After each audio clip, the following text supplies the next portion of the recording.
Assalamualaikum warahmatullahi wabarakatuh.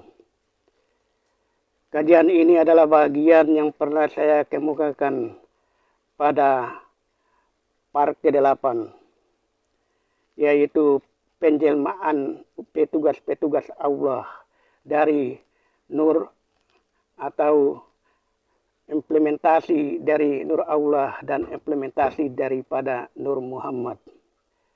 Yaitu dari Nur Allah lewat malaikat Jibril menjelma menjadi seorang utusan Nabi dan Rasul, yaitu Isa Al-Masih, dan dari An-Nasir Mimhamim Dal menjelma menjadi Nabi dan Rasul Muhammad Sallallahu Alaihi Wasallam. Dengan demikian, saya berani mengatakan ini karena jangan sampai dari golongan yang sudah meyakini Islam adalah agama yang benar, namun di suatu saat dia akan terpengaruh dengan golongan lain karena dia selalu mengkaji ayat-ayat Al-Quran, karena di dalam ada ayat Al-Quran itu dia mengatakan bahwa Isa Al-Masih itu dilebihkan tentang hari kiamat. Maka ikutilah dia, karena dia adalah jalan yang lurus. Kemudian Isa Al-Masih itu terkemuka di dunia dan terkemuka di akhirat. Ini perlu ikhtiar, ini perlu berpikir panjang untuk mengambil makna daripada ayat-ayat itu. Seperti saya katakan tadi, Isa Al-Masih adalah penjelmaan dari Jibril karena dia tercipta dari An-Nasir yang sama, yaitu Ruhul Kudus, cahaya dan kun fayakun di dalam kandungan Bunda Maryam.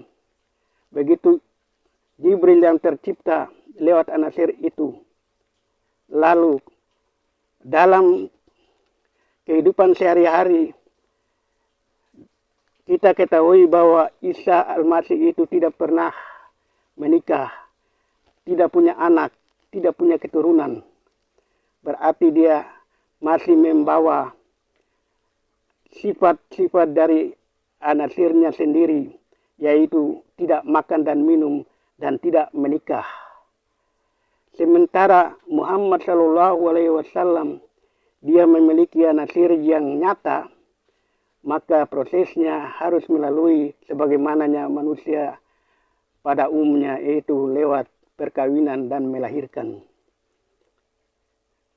Dan apabila proses itu terjadi, maka tidak diherankan karena semuanya sudah diatur, direkayasa oleh Allah Subhanahu wa Ta'ala. Maka kita sebagai manusia patut mengetahuinya, patut percaya, tapi jangan percaya dan mengikuti ajakan orang yang mengatakan bahwa Tuhan mereka adalah punya kemampuan bertemu dengan Allah dan menyampaikan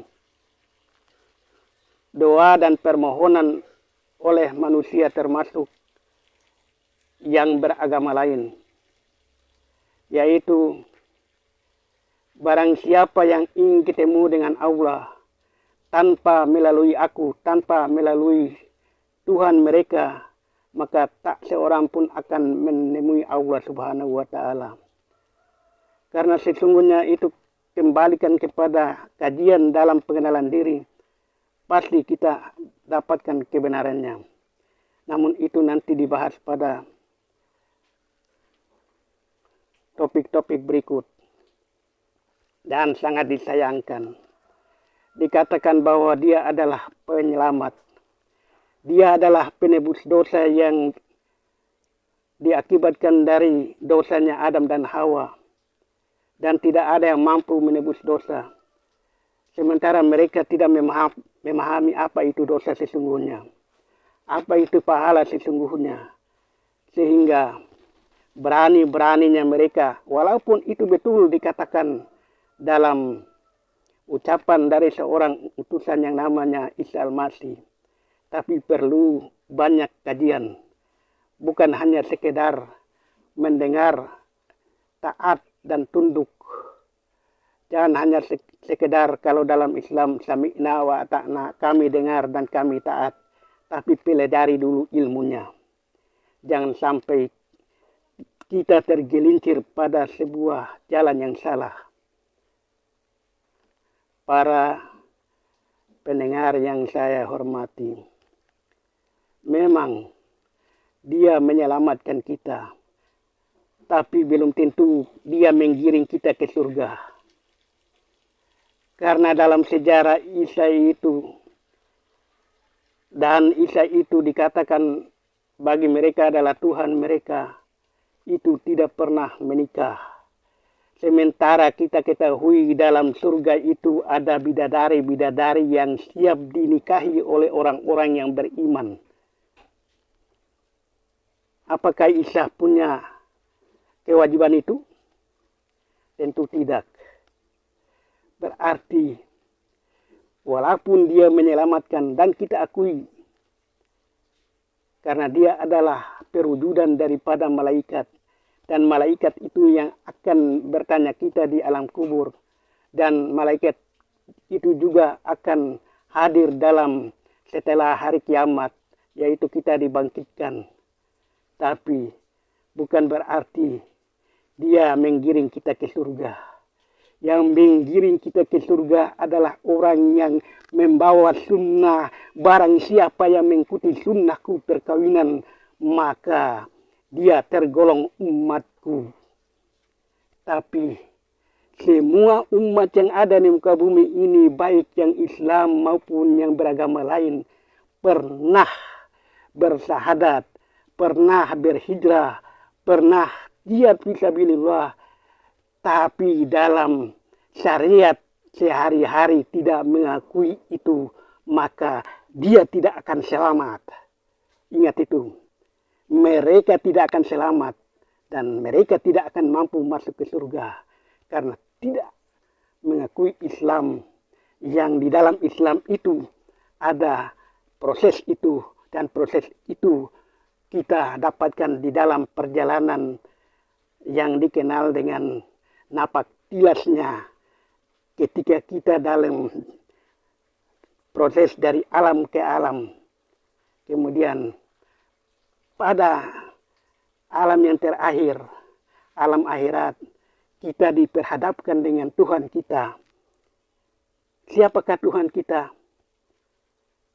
Sementara dalam keyakinan kita bahwa Allah itu laisa kamitslihi syai'un.